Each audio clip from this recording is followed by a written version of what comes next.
அப்பா ஜிவிடி 360. இன்றைக்கி பார்க்க போகிற டாபிக் பார்த்திங்கன்னா 8th திருக்குறள் பார்க்கலாம். 8th நியூ புக்கில் திருக்குறள் டாபிக் பார்க்கலாம்.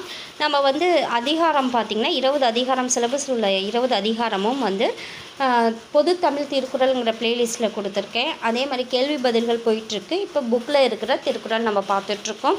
கண்டிப்பாக இந்த வீடியோ உங்களுக்கு பயனுள்ளதாக இருக்கும். அப்படி இருந்தால் லைக் பண்ணுங்கள், சப்ஸ்கிரைப் பண்ணுங்கள், ஷேர் பண்ணுங்கள். வாங்க வீடியோக்குள்ளே போகலாம். திருக்குறள் ஃபஸ்ட் அதிகாரம் நடுவுநிலைமை. தக்கார் தகவிலர் என்பது அவரவர் எச்சத்தால் காணப்படும். தக்கார் தகவிலர் என்பது அவரவர் எச்சத்தால் காணப்படும். நடுநிலைமை உடையவர் நடுநிலைமை இல்லாதவர் என்பது அவரவருக்கு பின் எஞ்சி நிற்கும் புகழினாலும் பழியினாலும் அறியப்படும். நடுநிலைமை உடையவர் நடுநிலைமை இல்லாதவர் அப்படின்னா என்னென்னா, அவருக்கு பின் எஞ்சி நிற்கும் புகழினாலும் சரி பழியினாலும் சரி அவங்க தான் வந்து நடுநிலைமை உடையவர், நடுநிலைமை இல்லாதவர்னு தெரிஞ்சுக்கலாம் அப்படிங்கிறாங்க. இரண்டாவது பாருங்கள். சமன் செய்து சீர்தூக்கின் கோல் போல் அமைந்தொரு பால் கோடாமை சான்றோர் கனி. சமன் செய்து சீர்தூக்கும் கோல் போல் அமைந்து ஒரு பால் கோடாமை சான்றோர் கனி. தாம் சமமாக இருந்து எப்படி வந்து துலாக்கோல் இருக்கு இல்லைங்களா, அது வந்து எப்படி தன் பொருளோட எடையை வந்து சரியாக காட்டுற மாதிரி, அது மாதிரி நடுநிலைமையுடன் சரியாக செயல்படுவது தான் சான்றோர் கனி, அழகு. சான்றோருக்கு எது அழகு அப்படின்னா அழகுன்னு சொல்லுவோம் இல்லையா. இப்போ சான்றோருக்கு அழகு அப்படின்னா எப்படி வந்து துலாக்கோல் வந்து ஒரு பொருளோட எடையை வந்து சரிசமமாக காட்டுதோ, சரியாக காட்டுதோ, சரியாக காட்டுதோ, அது மாதிரி நடுநிலைமையுடன் சரியாக செயல்படுவது தான் சான்றோருக்கு அணின்னு சொல்கிறாங்க. உவமை அணி. ஓமை அணி அப்படிங்கும்போது இங்கே போல் அப்படிங்கிற ஓம உருபு வர்றதுனால அது ஓமை அணி. அதாவது தக்கார் தகவிலர் என்பது அவரவர் எச்சத்தால் காணப்படும். இரண்டாவது, சமன் செய்து சீர்தூக்கும் கோல் போல் அமைந்தொரு போல் கோடாமை நன்று. நடுநிலைமை உடையவர் நடுநிலைமை இல்லாதவர் எப்படி கண்டுபிடிக்கலாம்னா, அவங்களோட இருக்கிற புகழாலும் பழியாலும் கண்டுபிடிச்சிக்கலாம். அடுத்தது, எப்படி வந்து துலாக்கோல் வந்து சரியாக எடையை காட்டுதோ அந்த மாதிரி நடுநிலைமையாக செயல்படுவது வந்து சான்றோருக்கு அழகுன்னு சொல்கிறாங்க. அடுத்த அதிகாரம் கூடா ஒழுக்கம். வழியில் நிலைமையான் வல்லுருவம் பெற்றம் புலியின் தோல் போர்த்து மேய்ந்தற்று. வழியில் நிலைமையான் வல்லுருவம் பெற்றம் புலியின் தோல் போர்த்து மேய்ந்தற்று. மனதை அடக்கும் வல்லமை இல்லாதவர் வந்து மேற்கொண்ட வழி, அதாவது மனதை அடக்கும் வல்லமை இல்லாதவர் வந்து தவக்கோலம் வந்து பூண்டாங்கன்னா அது எதுக்கு சமமாக இருக்குன்னா, புலியோட தோலை போர்த்திக்கிட்டு வந்து, அதாவது புலியோட தோலை போர்த்திய பசு வந்து போய் பயிரை மேய்வதற்கு போன்றது அப்படின்னு சொல்கிறாங்க. இது வந்து இல்லாத, இந்த உலகத்தில் நடைபெறாத ஒரு விஷயம். அதாவது எப்படி சொல்கிறது, புலியின் தோலை போர்த்த பசு அப்படிங்கிறாங்களா, அந்த மாதிரி எதுவும் இருக்கான்னா இல்லை. அதனால் இல்பொருள் உவமை அணி. ஓகேங்களா. அடுத்தது நான்காவது பாருங்க. கனை கொடியது யாழ் கோடு செவ்வியது ஆங்கு அன்ன வினைப்படு பாலால் கொளர். கனை கொடியது யாழ் கோடு செவ்வியது ஆங்கு அன்ன வினைப்படு பாலால் கொளல். நேராக இருந்தாலும் அம்பு வந்து எப்படி கொடியதாக தான் இருக்குது. வளைவுடன் இருப்பினும் யாழோட கொம்பு வந்து இனிமையே தருது. அது மாதிரி தான் மக்களின் பண்புகளை வந்து அவரவர் தோற்றத்தால் இல்லாமல் செயல் வகையால் உணர்ந்து கொள்ள. அதாவது உருவ தோற்றத்தால் நம்ம வந்து சொல்லக்கூடாது, அவங்க செயல் வகையால் தான் உணர்ந்துக்கணும்னு சொல்கிறாங்க. எப்படி வந்து அம்பு நேராக இருந்தாலும் அது கொடியதாக இருக்குது. அதேமாதிரி வளைந்து இருந்தாலுமே அந்த யாழோட கொம்பு இனிமையை தருறதுனால அந்த மாதிரி தான் தோற்றத்தால் நம்ம ஒவ்வொருத்தரோட பண்பை சொல்லாமல் அவங்களோட செயல் வகையால் அவங்கள வந்து உணர்ந்து கொள்ளணும் அப்படின்னு சொல்கிறாங்க. கூடா ஒழுக்கம். வழியில் நிலைமையான் வல்லுருவம் பெற்றம் புலியும் தோல் போர்த்து மேய்ந்தற்று. கனை கொடியது யாழ் கோடு செவ்வியது ஆங்கு அன்ன வினைப்படு பாலால் கொளல். அதாவது புலியின் தோல் போர்த்து மேய்ந்ததுக்கு எது சமன்னா, மனதை அடக்கி வாழ்வரோட தவக்கோலம்தான். மனதை அடக்கும் வல்லமை இல்லாதவர் மேற்கொண்ட வழி தவக்கோலம் வந்து புலியின் தோலை போர்த்து பசு எப்படி மேயறதுக்கு சமன்னு சொல்கிறாங்க. அது எப்படி நேராக இருந்தாலும் அம்பு கொடியதாகவும் வளைந்த உடன் இருந்தாலுமே வந்து யாழோட கொம்பு வந்து இனிமையை தர்ற மாதிரி மக்களோட பண்பை வந்து அவரவர் தோற்றத்தால் இல்லாமல் அவங்க செயல் வகையால் உணர்ந்து கொள்ளணும்னு சொல்கிறாங்க. அடுத்தது கல்லாமை. இந்த கல்லாமை பார்த்திங்கன்னா கல்வி கற்காதது. உலர் என்னும் மாத்திரையர் அல்லால் பயவா கலர் அணையர் கல்லாதவர்.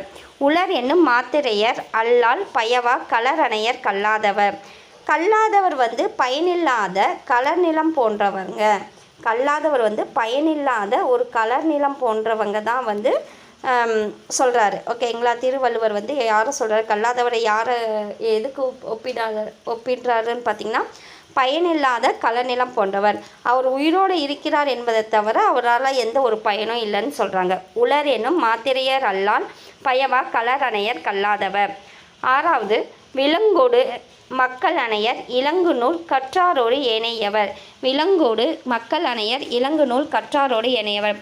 கற்றவருக்கும் கல்லாதவருக்கு இடையே உள்ள வேறுபாடு எதுக்கு சமன்னு பார்த்தீங்கன்னா, மக்களுக்கும் விலங்குக்கும் இடையே உள்ள வேறுபாட்டிற்கு இணையானதுன்னு சொல்கிறாங்க. பாருங்க, கல்லாமையில் உலர் என்னும் மாத்திரையர் அல்லால் பயவா கலர் அணையர் கல்லாதவர்.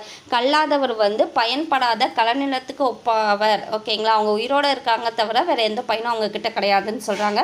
விலங்கோடு மக்கள் அணையர் இளங்குநூல் கற்றாரோடு இணையவர். கற்றவருக்கும் கல்லாதவருக்கும் உள்ள வேறுபாடு எதுக்கு சமம்னா, மக்களுக்கும் விலங்குக்கும் சமம் அப்படின்னு சொல்கிறாங்க. அடுத்தது குற்றங்கடிதல்.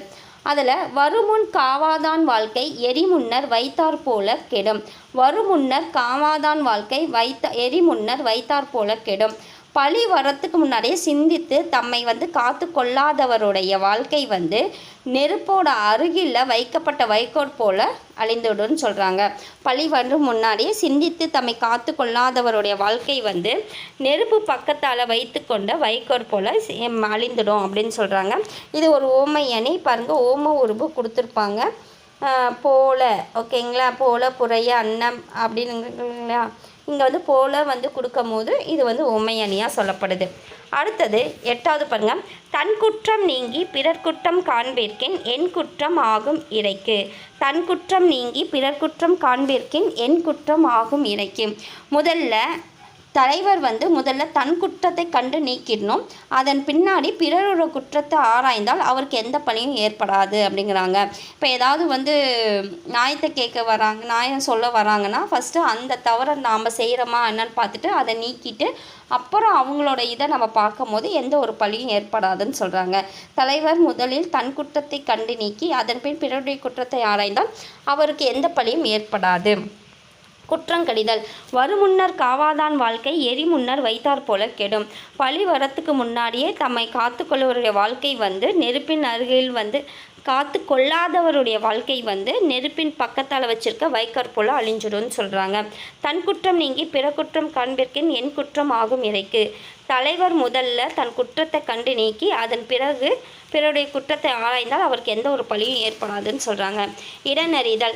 தொடங்கற்க எவ்வினையும் எல்லற்க முற்றும் இடங்கண்ட பின் அல்லது. தொடங்கற்க எவ்வினையும் எல்லற்க முற்றும் இடங்கண்ட பின் அல்லது. பொருத்தமான இடத்தை அறியாமல் எந்த செயலையும் தொடங்கவும் கூடாது இகழவும் கூடாது. பொருத்தமான இடத்தை அறியாமல் எந்த செயலை தொடங்கவும் கூடாது இகழவும் கூடாதுன்னு சொல்கிறாங்க. அடுத்தது 10வது, கடல் ஓடா கால்வல் நெடுந்தேர் கடல் ஓடும் நாவாயும் ஓடா நிலத்து. கடல் ஓடா கால்வல் நெடுந்தேர் கடல் ஓடும் நாவாயும் ஓடா நிலத்து. வலிமையான சக்கரத்தை கொண்ட பெரிய தேர் கடலில் ஓடாது. அதேமாதிரி கடலில் ஓடும் கப்பல் தரையில் ஓட இயலாது. அவரவர் தமக்குரிய இடத்திலேயே சிறப்பாக செயல்பட முடியும். அதாவது வலிமையான சக்கரத்தை உடையதை கடலில் ஓடாது. அதே மாதிரி கடலில் ஓடும் கப்பல் வந்து தரையில் ஓடாது. அவரவங்க எங்கெங்கே வந்து எந்த செயலை செஞ்சால் சிறப்பாக அடையுமோ அந்தந்த இடத்துல தான் நம்ம செய்யணுங்கிறதுக்காக தான் அவரவர் தமக்குரிய இடங்களிலேயே சிறப்பாக செயல்பட முடியும்னு சொல்கிறாங்க. இது ஒரு பிரிது மொழிதல் அணி. அணி என்னது? பிரிது மொழிதல் அணி. இடனறிதல். தொடங்கற்க எவ்வினையும் எல்லற்க முற்றும் இடங்கண்ட பின் அல்லது.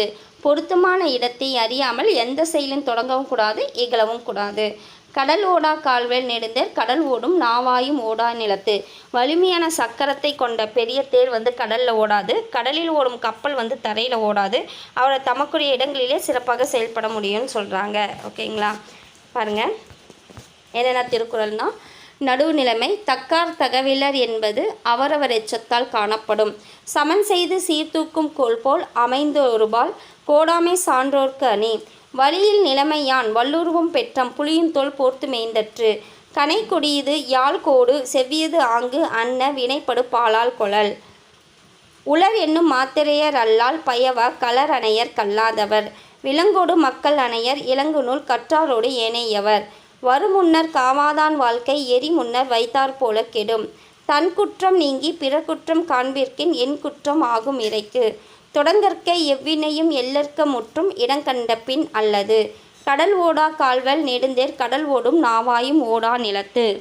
இந்த வீடியோ பிடிச்சிருந்தால் லைக் பண்ணுங்கள், சப்ஸ்கிரைப் பண்ணுங்கள், ஷேர் பண்ணுங்கள். நெக்ஸ்ட் வீடியோவில் நெக்ஸ்ட் டைம் பார்க்கலாம். நன்றி.